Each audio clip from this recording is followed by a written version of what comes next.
বা হিন্দু ধর্মাবলম্বী যারা আছেন, যদি আপনারা দেখেন আপনাদের প্রধান ধর্মগ্রন্থগুলোই যখন মূর্তি পূজার বিরুদ্ধে কথা বলে, যদি আপনি দেখেন যেখানে আপনাদের মূর্তি পূজার বিরুদ্ধে কথা বলছে আপনাদের প্রধান প্রধান ধর্মগ্রন্থই, যদি আপনি দেখেন ছন্দোপনিষদ অধ্যায় 6 অনুচ্ছেদ 2 পরিচ্ছেদ 1, যে ঈশ্বর মাত্র একজন, দ্বিতীয়ত কেউ নেই।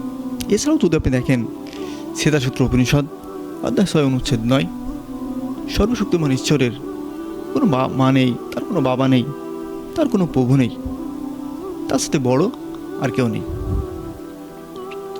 যদি আপনি দেখেন যজুর্বেদ অধ্যায় 40 অনুচ্ছেদ 9, তারা অন্ধকারে নিমজ্জিত আছে যারা প্রকৃতি বস্তুর পূজা করে, যেমন আগুন, সাপ, গাছ ইত্যাদি। এখন আপনারাই ঠিক করুন যে আপনারা মূর্তি পূজা করবেন নাকি মূর্তি পূজার বিরুদ্ধে কথা বলবেন।